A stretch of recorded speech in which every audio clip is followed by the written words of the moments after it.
Nuevamente bienvenidos al estudio de las cartas del apóstol Pablo. Estamos en la unidad quinta, las cartas desde la prisión. Y en esta ocasión nos corresponde estudiar Colosenses. Utilizaremos las notas del Dr. Les Thompson.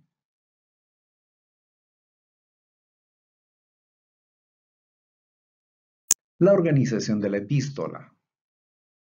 Capítulo 1, versículo 1 al 23. Habla sobre la magnificencia inigualable del Señor Jesucristo.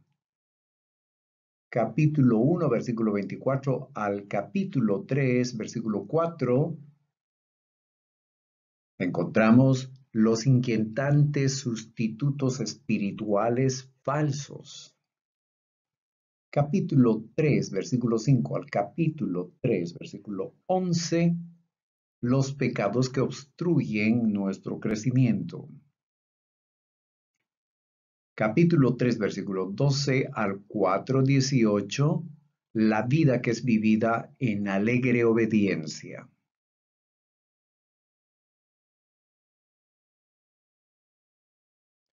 La carta a los Colosenses es escrita a los cristianos de Colosas, una ciudad en la antigua Asia Menor, territorio turco de hoy día.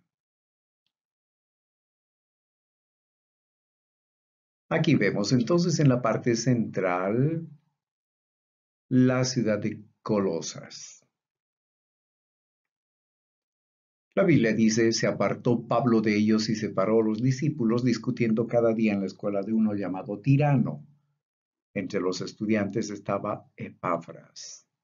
Así continuó por espacio de 2 años, de manera que todos los que habitaban en Asia, judíos y griegos, oyeron la palabra del Señor Jesús.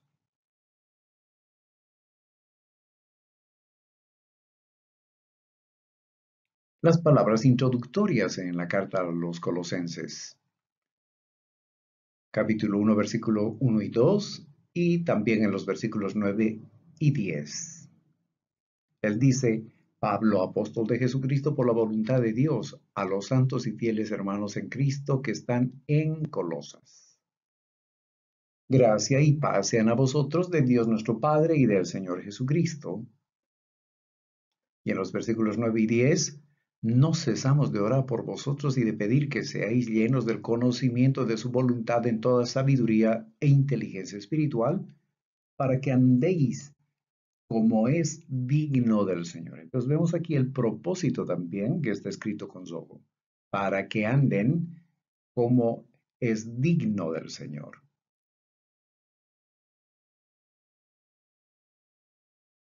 Primer planteamiento, la gloriosa majestad del Señor Jesucristo.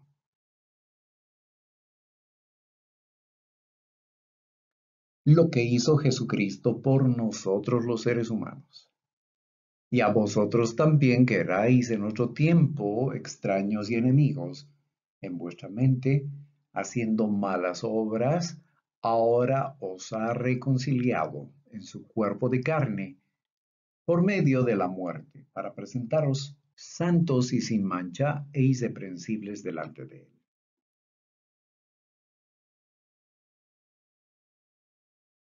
¿Qué hizo Jesucristo para redimirnos? Veamos a continuación lo siguiente. Por un lado, Jesucristo asume nuestra culpa y muere en nuestro lugar cargando nuestros pecados. Por el otro lado, Jesucristo, muerto, sepultado y resucitado, cuando tenemos fe en Él, nos imparte su pureza y perfecta santidad, de tal manera que nos presenta sin mancha ante Dios. Por un lado, cuando Cristo muere en la cruz, Dios imputa sobre él el castigo que tú y yo merecíamos.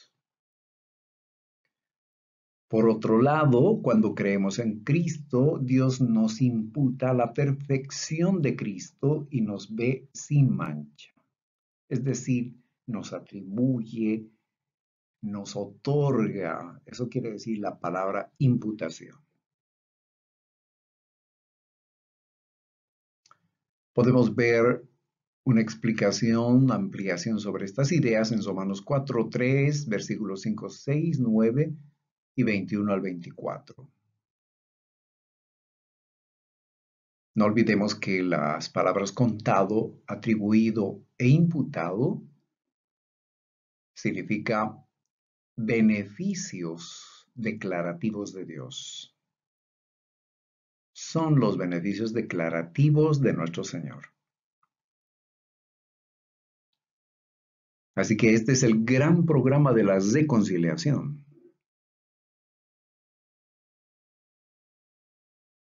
Por su gracia, Él quita mi corazón inclinado al mal y me da un nuevo corazón inclinado a amarle y obedecerle.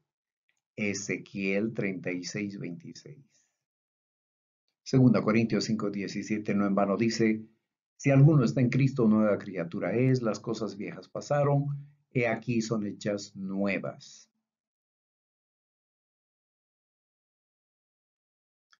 ¿Quién es este Jesucristo? El apóstol Pablo comienza a realizar una exposición al respecto. Colosenses 1:15, de acuerdo con la Biblia de las Américas, dice que Él es el antecesor, es la imagen del Dios invisible, el primogénito de toda creación. Podemos hacer un análisis respecto a Jesucristo y la eternidad pasada.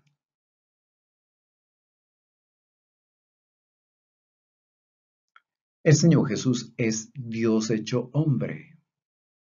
Y no alcanzarían palabras para celebrar, para expresar su magnificencia, lo magnífico que es Él.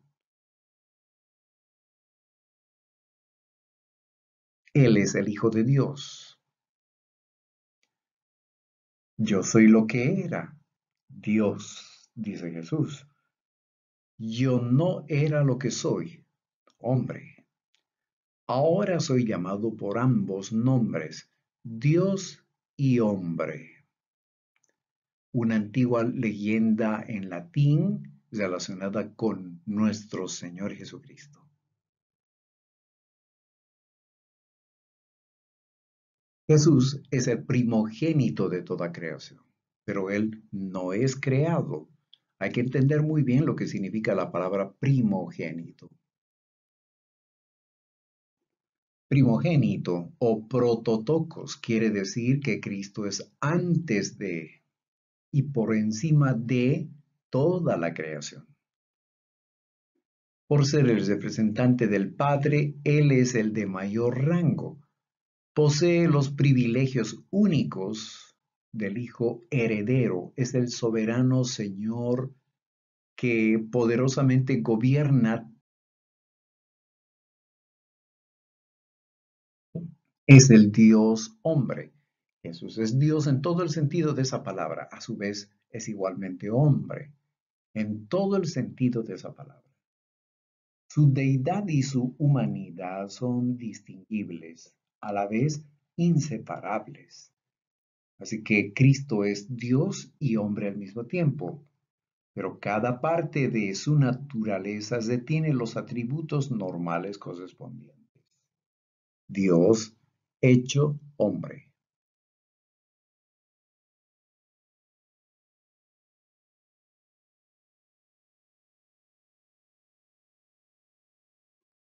Aclaraciones. Lo humano en Cristo. Jesús no ha sido consumido por la gloria de lo divino, ni lo divino ha reducido a algo insignificante lo humano de Cristo Jesús. Las dos naturalezas están interlazadas o entrelazadas. Forman una sola persona indivisible, la que actúa con una sola conciencia y voluntad. Por tanto, Jesús no actuó a veces por su lado humano y otras por su lado divino. Siempre Jesucristo actuó como una sola entidad, como una sola persona. Dios hombre.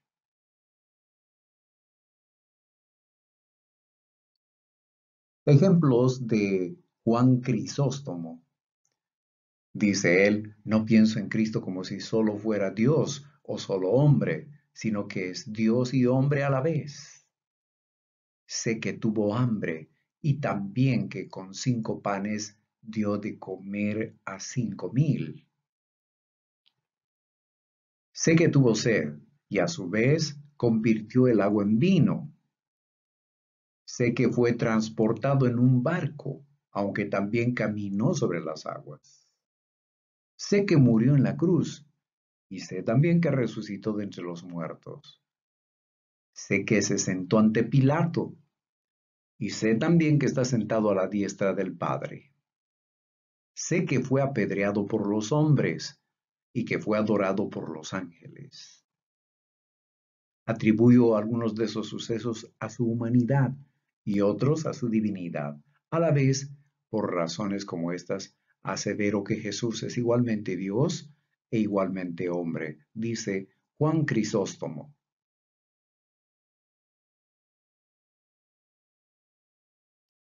Jesús es la imagen del Dios invisible.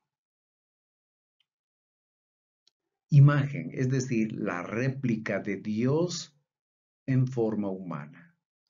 También lleva la idea de que el invisible Dios ahora se manifiesta o se hace visible en Jesús.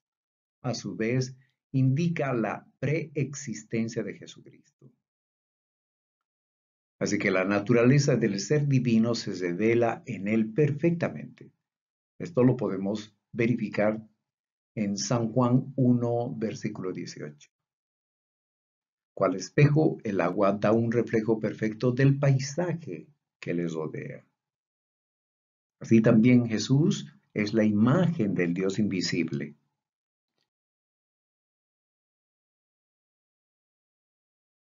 Él refleja perfectamente el amor de Dios, la gracia de Dios, la misericordia de Dios, la ira de Dios y la santidad de Dios. Dios no te puede amar más de lo que te ama en este instante. Lo único que un pecador le puede dar a Dios es su pecado.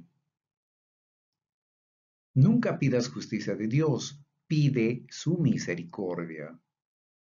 Dios le da a los hombres lo que ellos escogen.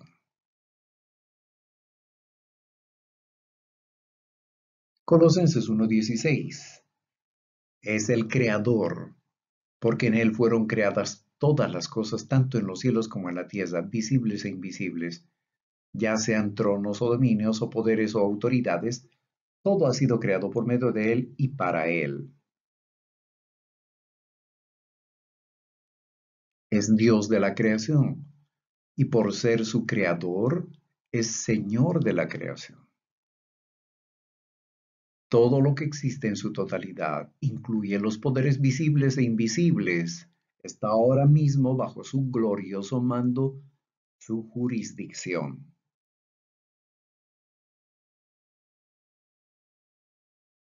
Porque en Él fueron creadas todas las cosas, todo ha sido creado por medio de Él y para Él, dice en el versículo 16. En Él, por medio de Él y para Él. Todo lo que existe en el universo viene por medio del Padre a través del Hijo que es Jesucristo y el Espíritu Santo, quienes lo hacen efectivo. Tenemos aquí una foto real de la nébula Helix, que fue tomada el 10 de mayo del 2003. Los científicos le pusieron el nombre de el Ojo de Dios. Y en todo lo que existe, Dios ha obrado.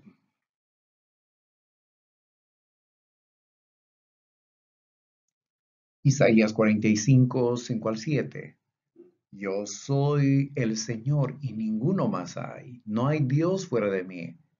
Para que se sepa desde el nacimiento del sol y hasta donde se pone, que no hay más que yo el Señor y ninguno más que yo. Que formo la luz y creo las tinieblas, que hago la paz y creo la adversidad. Yo el Señor soy el que hago todo esto. Deuteronomio 8, 2 al 5 también podemos ver.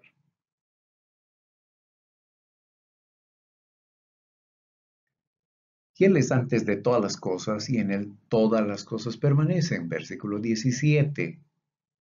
Toda la creación procede de Él y encuentra en Jesucristo no solo su sustento, sino más importante aún, su punto unificador.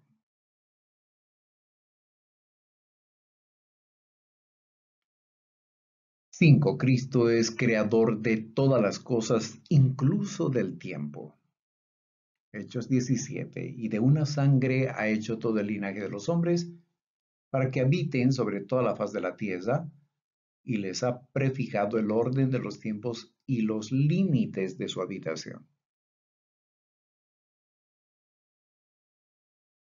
Antes que el mundo fuera creado, Dios es.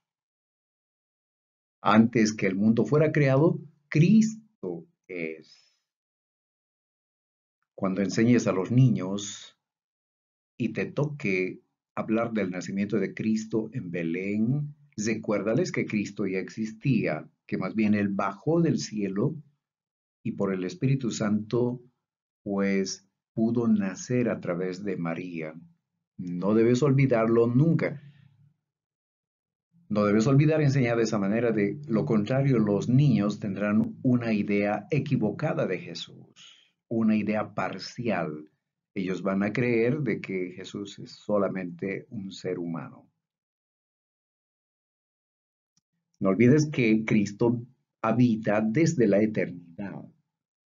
Esto podemos verlo en Isaías 57:15.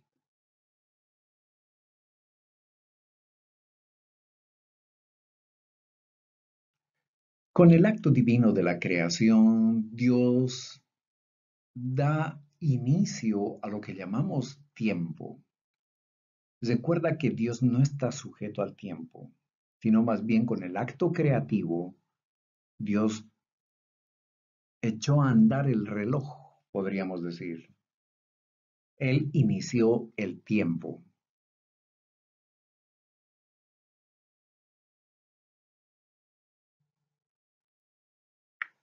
Vemos en esta ilustración a Jesucristo, a Dios, una eternidad pasada en el extremo izquierdo, y el acto de la creación, el inicio de la creación que dio origen al tiempo. En otras palabras, se echó a andar el reloj. El universo y todo lo creado, las estrellas, tierra, cielo y espacio, incluso Satanás y los demonios fueron creados. Luego viene una eternidad futura. Antes de eso viene el fin del mundo. Todo será quemado y todo será restaurado. Esto lo vemos en Apocalipsis 21.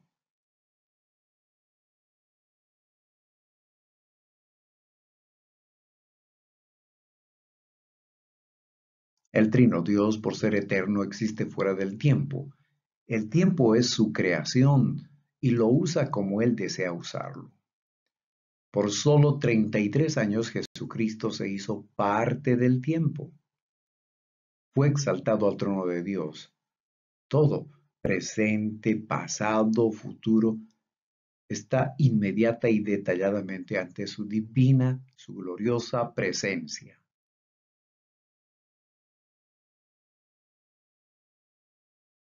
Colosenses 1:17. Él es el sustentador y Él es antes de todas las cosas y en Él todas las cosas permanecen o subsisten. Biblia de las Américas.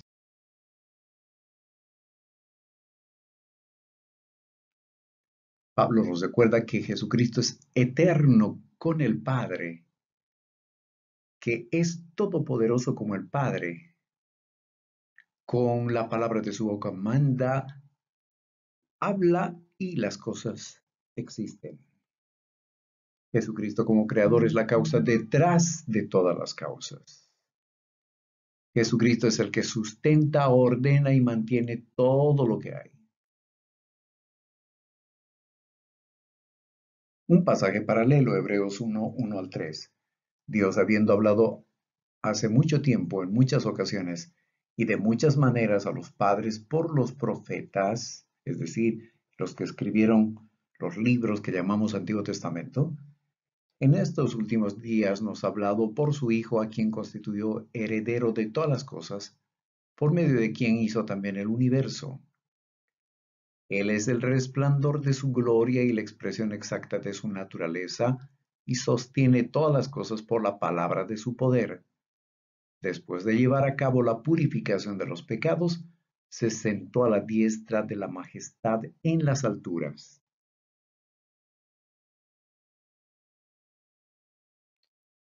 ¿Por qué saber esto es importante para ti y para mí? Pues la vida no es una serie de eventos descoyuntados, desordenados, que ocurren desordenada y accidentalmente. Todo tiene orden, hay un plan, hay un propósito. No son los diablos, los demonios, los que a su antojo traen desorden, confusión y se salen con la suya. Este mundo, todo lo que hay, tú y yo estamos bajo el mando y el control del bondadoso, amoroso y todopoderoso Señor Jesucristo. Pablo nos enseña acerca de las actividades de Jesucristo ahora. Jesucristo nos indica, Pablo es también cabeza del cuerpo que es la iglesia, en el versículo 18. Jesucristo es el que guía y gobierna la iglesia, lo hace por medio de su agente especial que es el Espíritu Santo. Cual pueblo redimido por Cristo Jesús, Él siempre será nuestro Señor y soberano. La iglesia, según Pablo, es como un cuerpo, una gran unidad viva y eficaz. Y Jesucristo es la cabeza. Los creyentes en todas partes de la tierra forman los brazos, las manos, los pies, las piernas y dan forma al cuerpo entero. De Jesucristo la cabeza salen las órdenes y los miembros del cuerpo siguen esas instrucciones y hacen el trabajo que Él pide.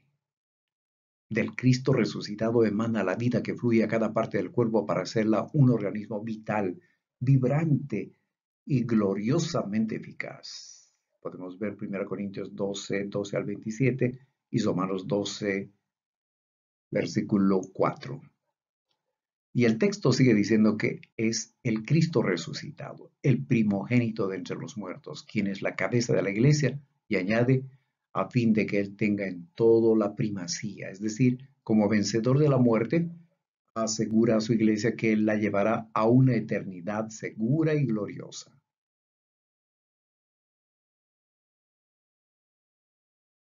Si Jesucristo es cabeza de la iglesia, ¿cuál es la obra del Espíritu Santo? Los tres, Padre, Hijo y Espíritu Santo, coparticipan en la creación del mundo. Lo podemos ver en los pasajes que vemos en esta presentación. Los tres coparticipan en la obra de la redención. El Padre envía al Hijo al mundo. El Hijo es encarnado y muere por nosotros. En Pentecostés, el Espíritu Santo, no el Padre ni el Hijo, viene sobre la iglesia con poder. En teología, esta interrelación se llama coinherencia. Se trata de la perfecta interrelación existente en la Santa Trinidad. Cada persona tiene una tarea, pero ninguna obra independientemente de la otra. Tienen una mutua existencia interior. Debemos evitar, no lo olvides, el modalismo de Sabelio, la herejía que surgió en Egipto en el año 220 después de Cristo.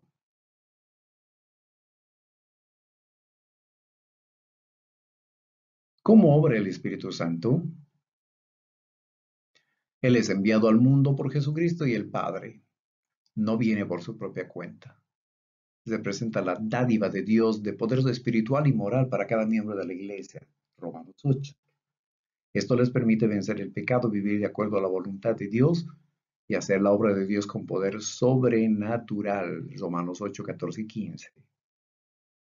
Como que el espíritu es una persona, su poder nunca es impersonal, no es un poder fuera de control.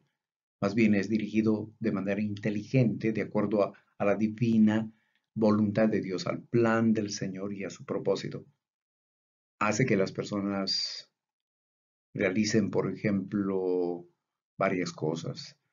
Y en las personas, Él realiza tareas de confortar, revelar, inspirar, enseñar, guiar, reprender, escuchar, enviar, luchar y otras cosas más.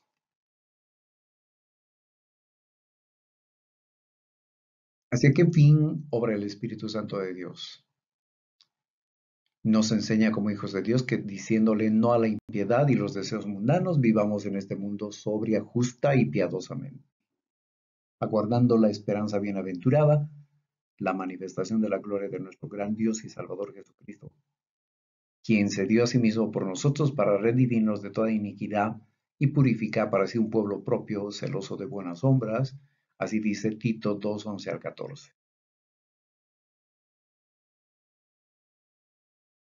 El Señor Jesucristo es el gran reconciliador. Por medio de él reconcilia todas las cosas consigo, habiendo hecho la paz por medio de la sangre de su cruz.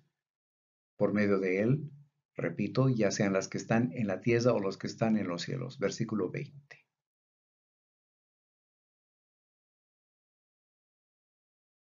Un sumario de la total suficiencia de Jesucristo. Él es el Hijo de Dios, es el objeto de la fe del cristiano, es el Redentor, es la imagen de Dios, es el Dios de la creación, es la cabeza de la iglesia, es el reconciliador del universo.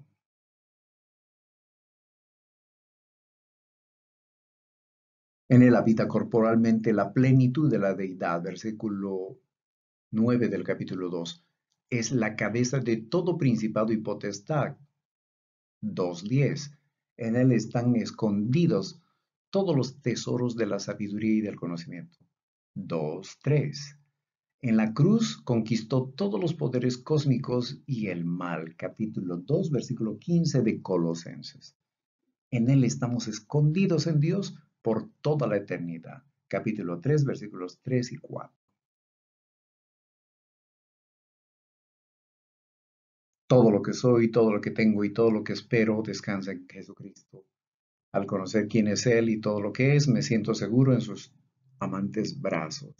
Sé que Él es el todopoderoso y glorioso Salvador del mundo, Señor y Rey del cielo y de la tierra. De esta manera terminamos este estudio interesante de Colosenses. Un abrazo fuerte. Dios te bendiga.